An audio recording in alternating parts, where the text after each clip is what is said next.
everybody, and welcome to Product Happy Hour, where you can go to happy hour with us, your favorite product people in your sweatpants. We are product folks here to share what we've learned often the hard way over great drinks.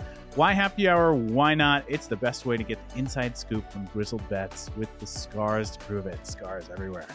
Thanks for giving us a listen. The best way you can help us keep this party going is to head to our Substack page and subscribe at producthappyhour.com. Now, today is episode 10. It's a very special episode. Did you think we would get this far? I didn't think we would get this far, but I don't know. Here we are. I wasn't sure. No, okay. You knew the whole time? Never? Oh, no, I wasn't sure. I was like, 10, can I drink 10 times and produce value? Can I? Here I am. The answer is always yes, you can. So for our very special episode 10, a very special announcement regarding our paid subscriptions. We want the paid subscriber experience to be great. So we're rolling out 2 new benefits for our paid subscribers. First, templates. These templates are going to be designed to help you be a great PM. The first one that we'll be rolling out is for Ira's go-to framework, SWOT analyses. So if you're building a product strategy, become a paid subscriber and get access to that beautiful template when it ships soon. Second, Q&A. Do you have a burning question about product management that you'd like for us to answer? Something specific that you need help with and need one-on-one support? If you become a paid subscriber, you'll be able to write in your questions or call us to leave a voicemail of your questions. If they aren't sensitive, we'll include them in our Q&A video that will be available for paid subscribers only. If they are sensitive, maybe something you don't want to share broadly or a specific case you'd like for us to look at, no problem. We'll message you directly with our response. So, you know what we're going to say next. Become a paid subscriber today. It's either $5 a month or $30 a year. That's literally one Starbucks latte a month or one DoorDash order a year to not only keep the sucker going, but get those great paid subscriber benefits. And we're going to be looking at more. So hopefully you'll get more benefits with your subscription as you subscribe. Finally, please subscribe on YouTube, Spotify, Apple Podcasts, or wherever you get your podcasts for easy listening anywhere, anytime. With me as always is Ira Joe Hall. Hey, Ira, what's happening? Hey, everyone. Yeah, episode 10, we have another tactical subject around using your time the most effective way as a PM. We're here to talk about 7 useful time hacks as a PM that have helped us maximize our days. These 7 hacks come out of hard-won experience, plenty of wasted hours of time doing the wrong things so you can do the right things.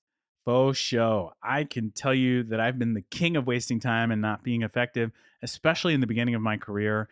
It can be really easy to do things that don't return a ton of value or feel like you have to be involved in every little thing as a PM. I'm looking forward to discussing this topic on the pod. But first, Ira, oh my God, it's episode 10. It's a huge milestone. I know. We finally have drinking budget. Isn't that amazing? That's right.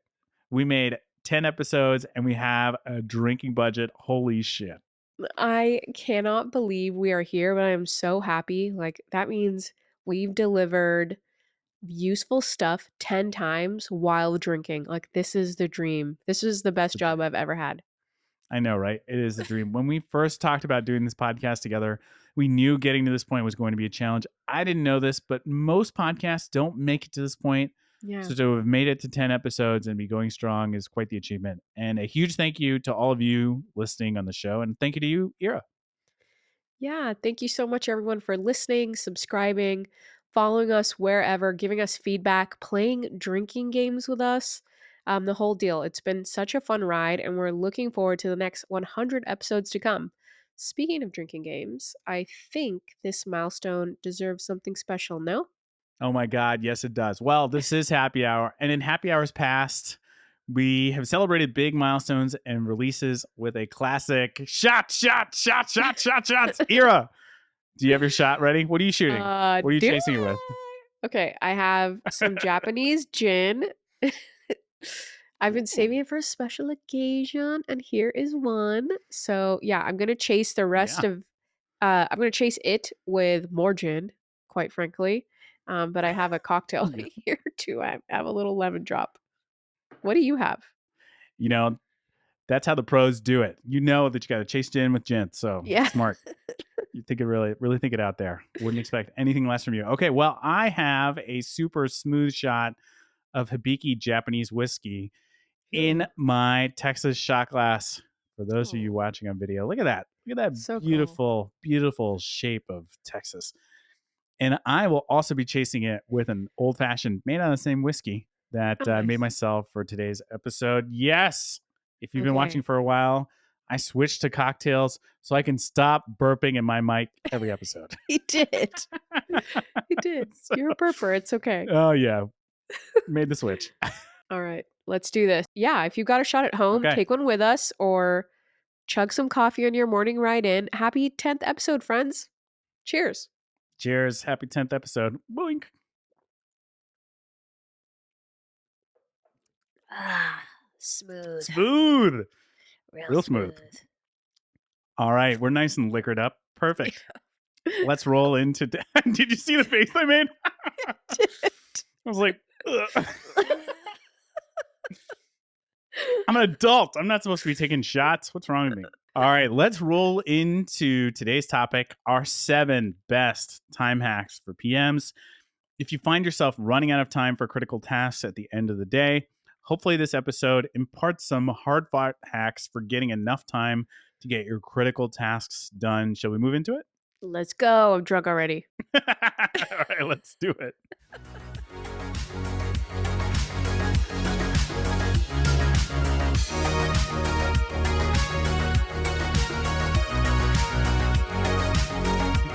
Man. All right. All right. So, why are time hacks important? So, why is this an important topic, you might ask? Well, as a product manager, your time is going to be very limited. There are only so many hours in the day, and there is a never ending list of things to be done to help your product be successful, right? Yeah, that's the thing. It's there's always something to do as a PM because you're kind of the wear all the hats person. So I felt like this a lot in the early days. So I was like, okay, well, there's always something I could be doing. There's always a running list of stuff I have to take care of. And so this like constant like feeling like I'm behind, it just wasn't sustainable. Like I needed to figure out how to be effective at always kind of having a lot of balls in the air. Yeah, 100%. Exactly. So it's important to have healthy habits when it comes to managing your time and ensure you're always working on high value projects and tasks that enable you to be the most effective PM that you can be. Yeah. So Ajay, we get that. Everyone knows time management is important. That's not like some gift advice you gave me. But please tell me how I can hack my way to the PM peak of success. Like what are PM time hacks? Well, there's 7 of them that we have for you today. I'm sure there's lots more, but we're going to focus on these 7. Number 1 is blocking out focus time on your calendar. It seems like it's a really simple thing to do. It seems pretty obvious. Um, Yeah, I know. It sounds a little too forward, too. Like sometimes the message for leaders tends to be to have an open door policy. You should always be available to your team to solve problems, answer questions, et cetera, et cetera. And yes, to a large degree, that is very true. You want to be as available as you can be, but that's a fine balance. You often need time to think deeply about your strategy and what your team should be working on. You need a block of time to hammer out a slide deck for a company update. You need Mhm. time to write specifications for your team. Going into planning with unwritten specs is definitely not a good thing to do, right? No, no, thank you. Do not do So, that. yeah, it's a bad thing. So you need focus time to knock that type of work out. And in the book Deep Work by Cal Newport, they talk about this a lot. And it turns out it's not the only book where they talk about this. Neri Hall talks about this in Indistractable. I think, Ira, you mentioned Sheryl Sandberg talks about this in her book as well, right?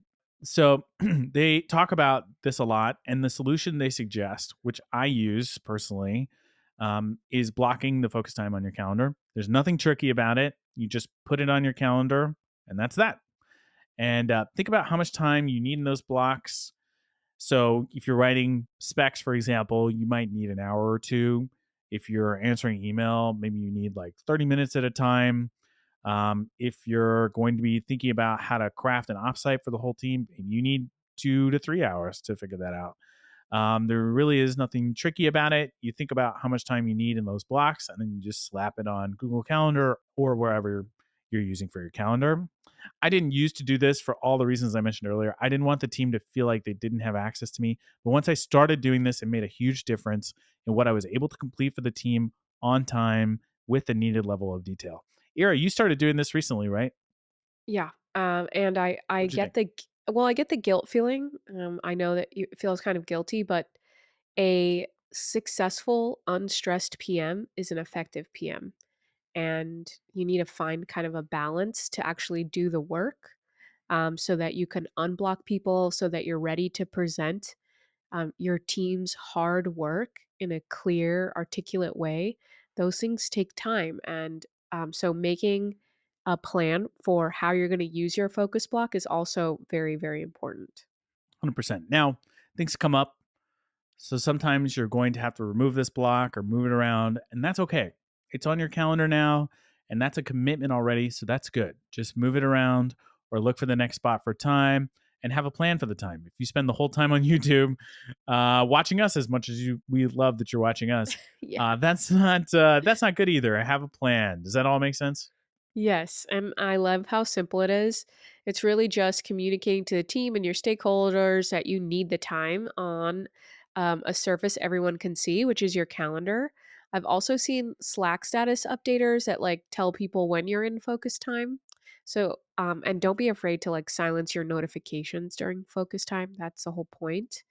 um, they're it's helpful when you pair them together. If you get a ping during focus time, like if you want to reply you can, but you don't have to, and that's the beauty of the focus block.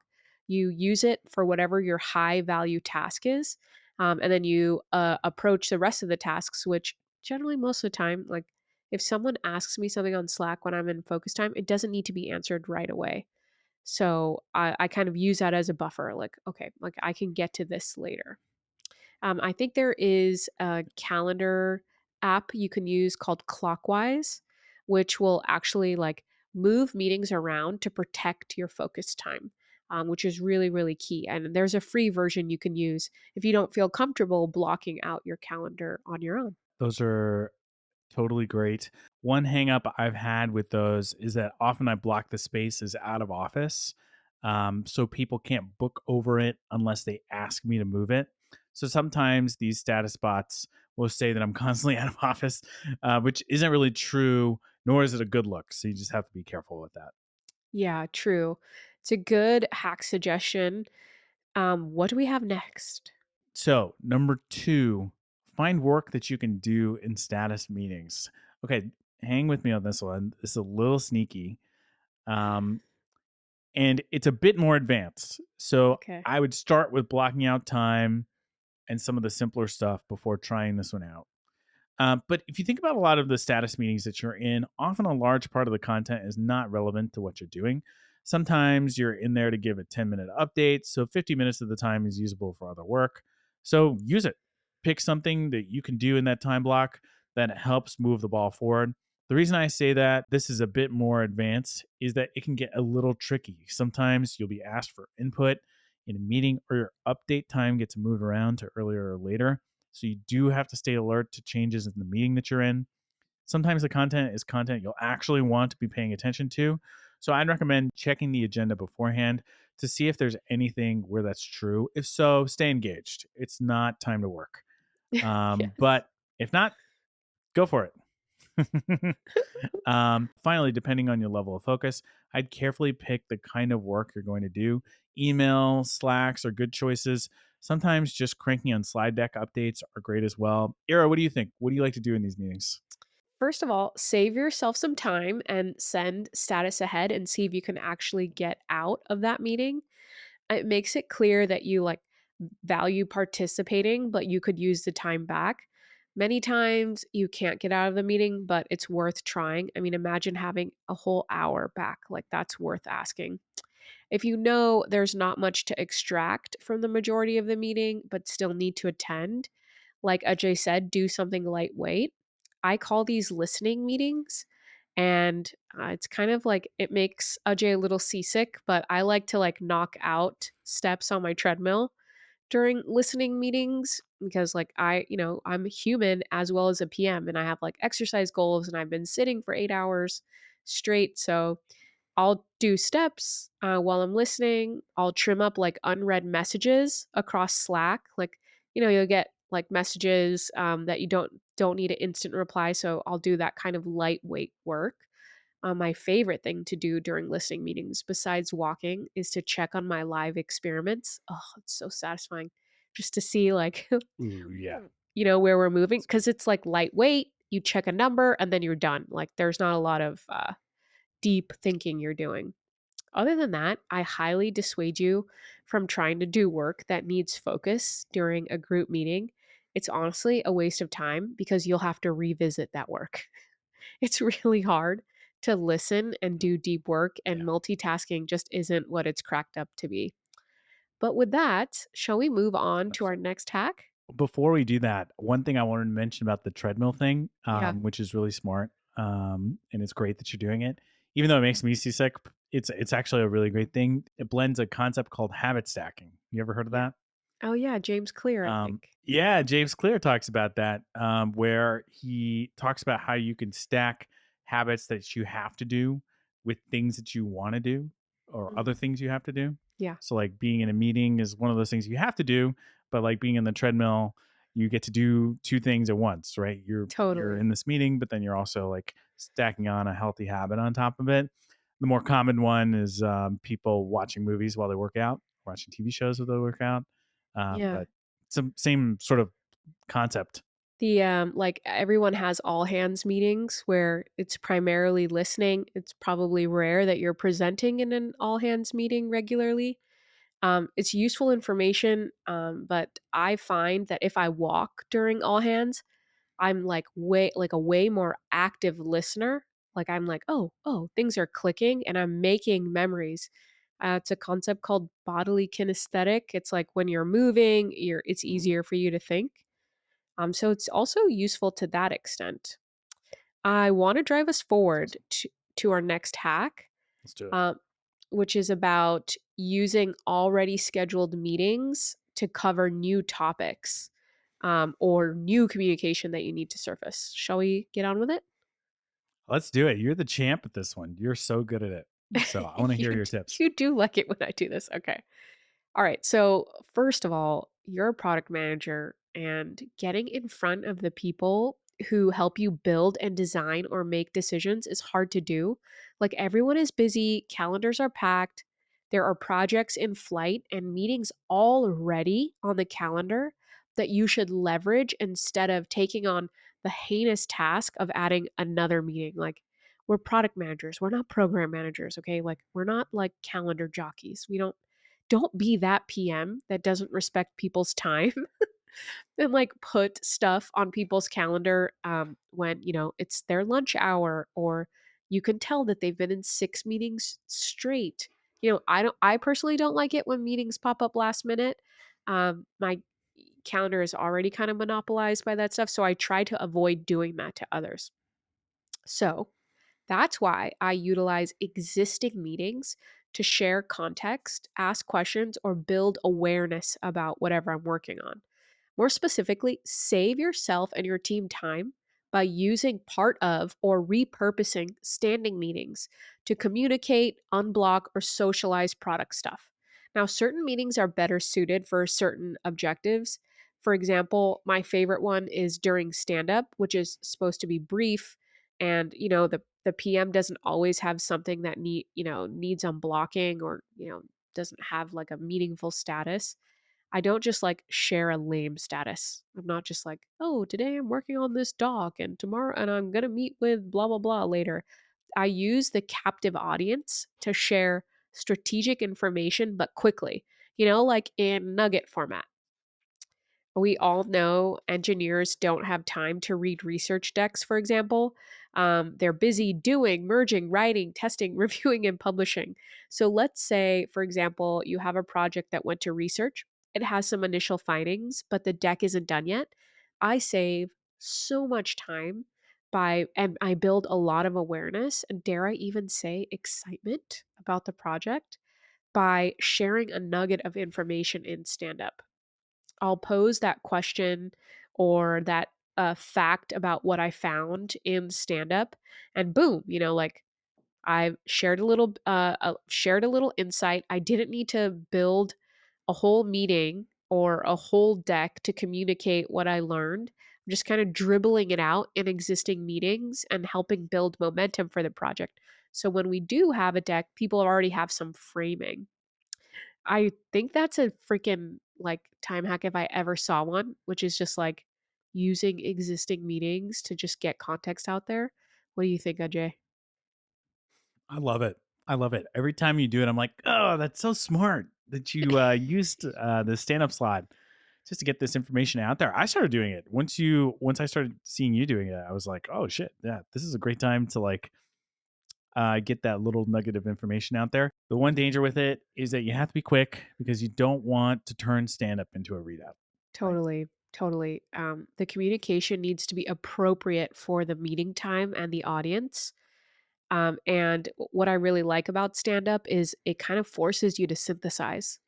So, like, if you only had 2 minutes to describe what the key finding was from research, you're going to figure it out and you're going to deliver it. And then you'll use that for decks and everything else later. Okay, let's go to the next hack.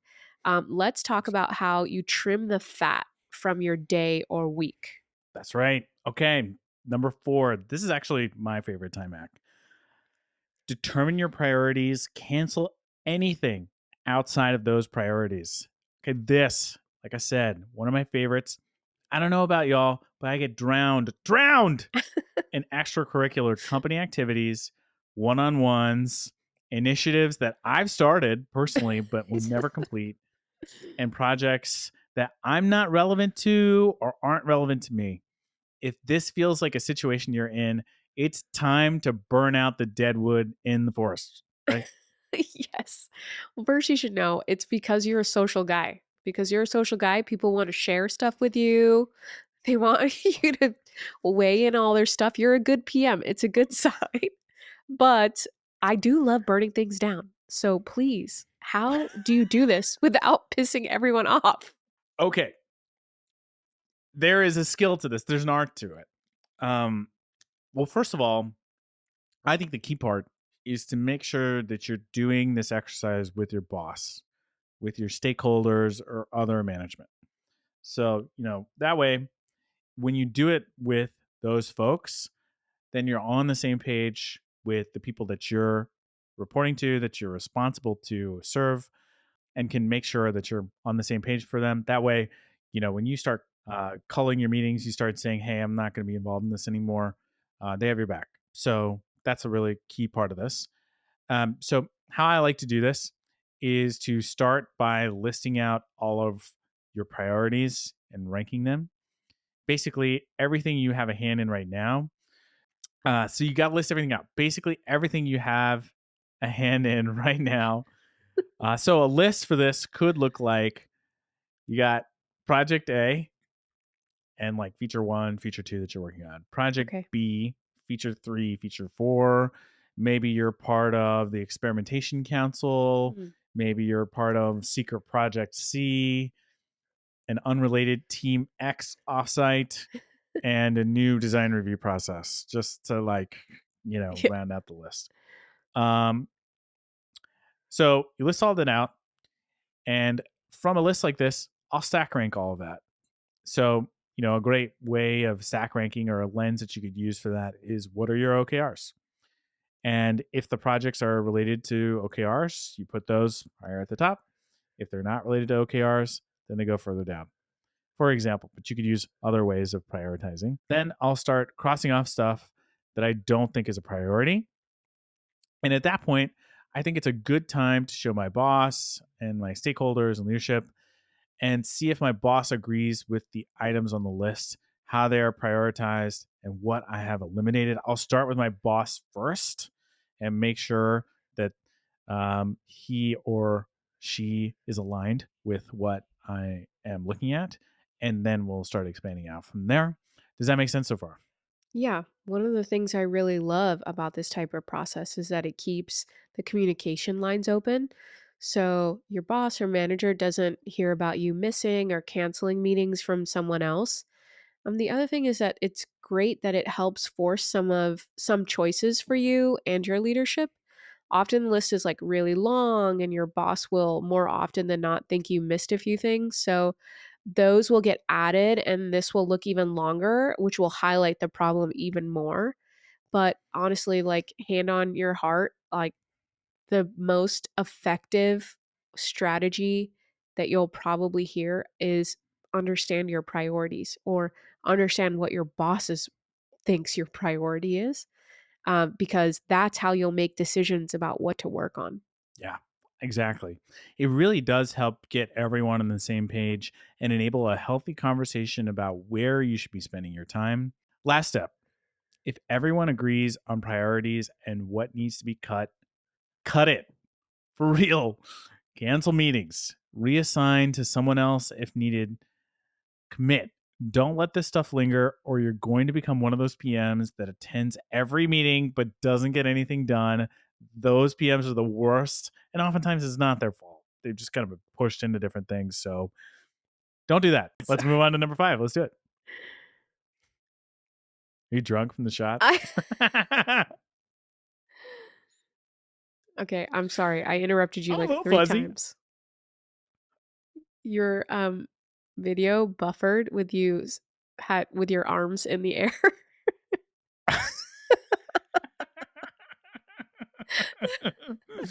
Oh my god, we might be too drunk to finish this. No, Okay. no, no. Here we go. Okay, All right, okay. Shall we move on to number 5? yes. All right, let's do it. Number 5, delegate to your team things that are win-win when delegated. Again, also one of my favorite things to do. Listen, one thing that's really important to learn early on is that as a PM, you really shouldn't be doing everything. Right.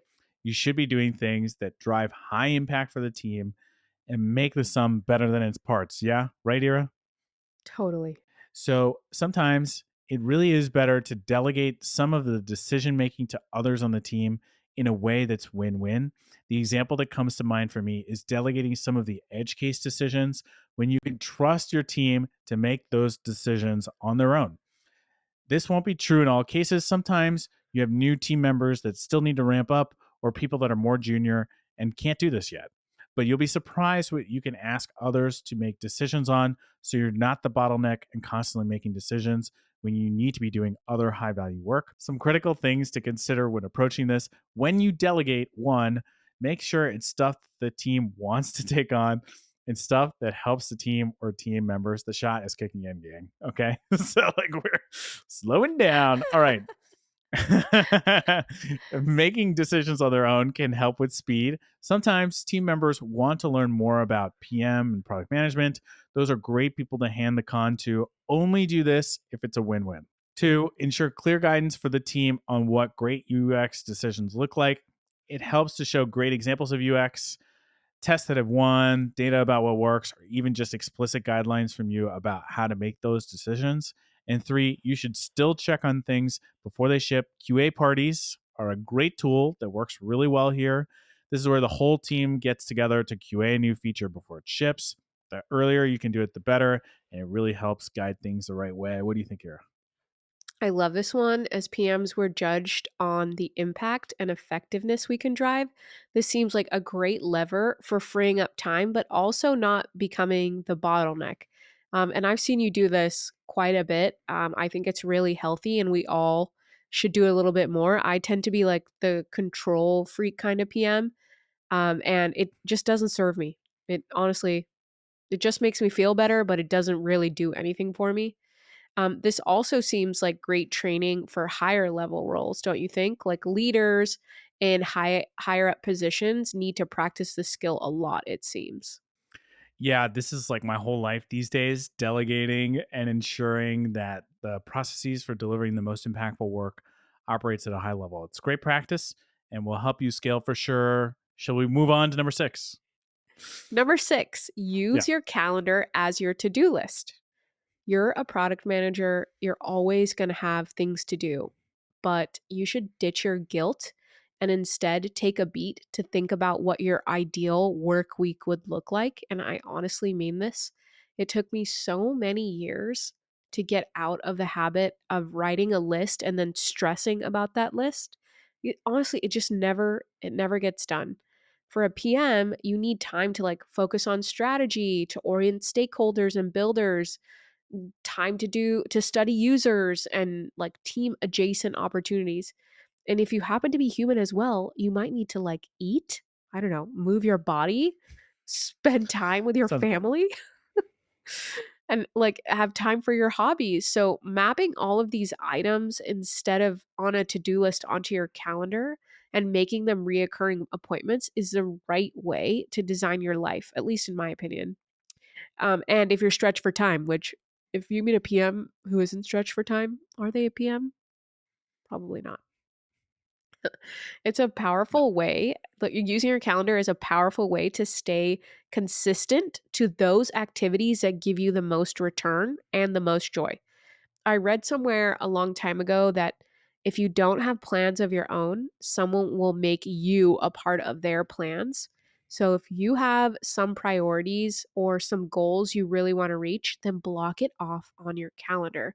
Just like Ajay mentioned earlier, like you have focus time, but there is also time for the other things you need to be successful at. You can get more granular with your focus time. And doing that is actually like respecting yourself. You're like respecting yourself by giving yourself the time to actually do the things you want to do. It's kind of on being a little bit unfair to yourself if you're just like, oh, I want to do all these things, but then you have zero plan of how to get there because you don't have actually have time. And so this like calibration of like, these are my priorities, but this is my calendar, like that's a real good forcing function for you to figure out if you're spending time on the most important things. Okay, so essentially, if you master the practice of this like time blocking by using your calendar instead of your to do list, you can literally start to see your life and work's priorities by looking at your weekly calendar.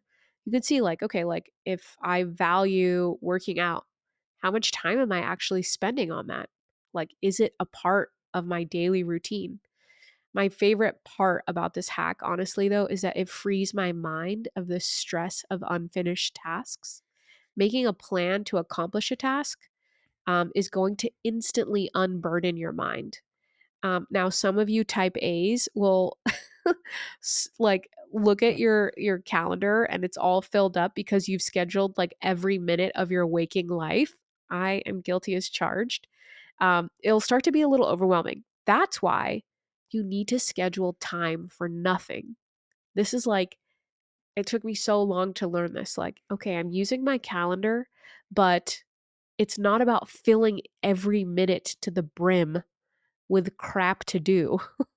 The former CEO of LinkedIn, Jeff Weiner, wrote a blog post describing how he blocks do nothing time on his calendar. And he says, if you were to see my calendar, you'd probably notice a host of like gray slots with no indication of what's going on. The gray sections reflect buffers or time periods I've purposely kept clear of meetings. He goes on to say that at first these buffers felt like indulgences, this like do nothing time might also feel like an indulgence to you. But he says he could have been using that time to do other stuff, but he had to say no because he was no longer being effective at his core job. And those buffer times were actually absolutely necessary for him to do his job well. And I'd have to agree, like, without the calendar blocks, my time would just be cannibalized. And I am certain yours will too. I see it happen to the best PMs and the worst PMs. My last point about this hack is if it's important, schedule it. It's easy to assume that certain things will get done when in reality, they often don't. Most of the PMs I know are ambitious people. There will always be more that you want to do than there is time available. And using your calendar instead of this to do list will focus you and it will help you prioritize. I think it's my favorite hack on this list. 100%. I love this too. To-do lists are really just nagging wish lists, things to do with no plan to do them. It can make me feel overwhelmed for sure. Living life from my calendar is helping massively. The bottom line is if it's not on the schedule, it doesn't get done. I like 15-minute blocks for the work week and longer ones for the weekend. The magic of the work week calendar is that new conflicts get auto declined. I try to schedule important work as early in the day as possible, and I've learned that I'm my sharpest and most fresh in the morning. So after dropping off Aaron at daycare, I'm in focus time for at least an hour twice a week. It's great.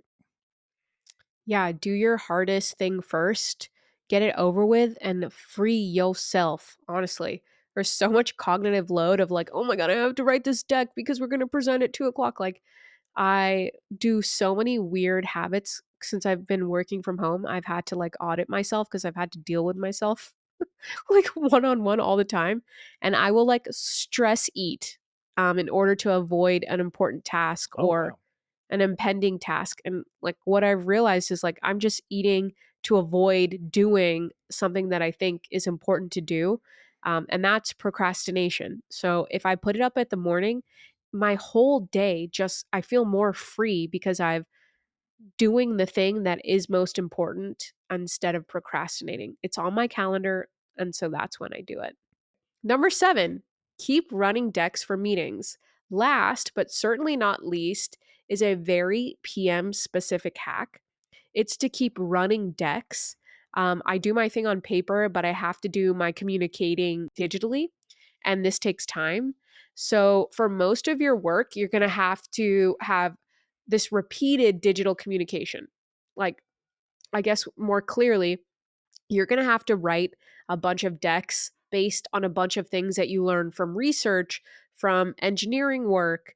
And instead of doing that all at once in one go, I keep running decks, meaning that I have like pretty bare bone decks for each style of communication. So, for example, I'll always have a one pager, a visual one pager, or like a pitch deck and several status docs just always going. So as my like stand up completes, I'll update the status doc. Or as we find new things out in research, I'll update my strategy deck. And this running deck is like my Bible of in flight stuff. I more than likely will have to like shine this thing up and, add images and whatever. But it's so much easier to just slam things as they come into a deck as the bones for that communication instead of starting from Mhm. scratch.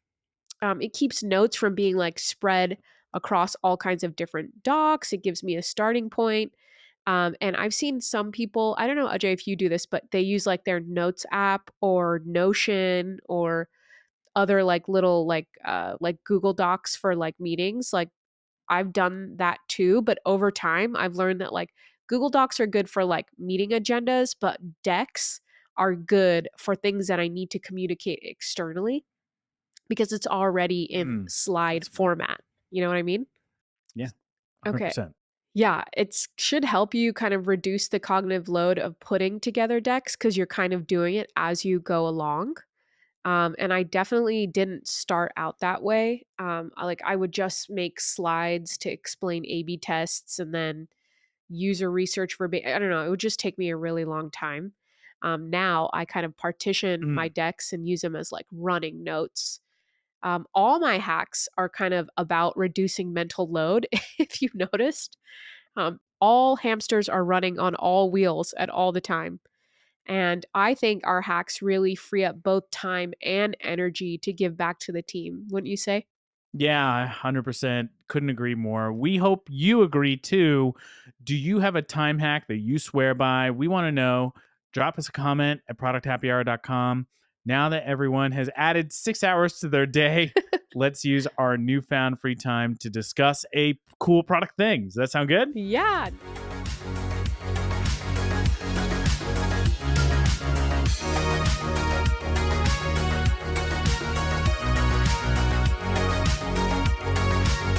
For the uninitiated, cool products things is where we talk about a cool product thing that we found in the wild that represents a key product strategy. Okay, it's my turn this week.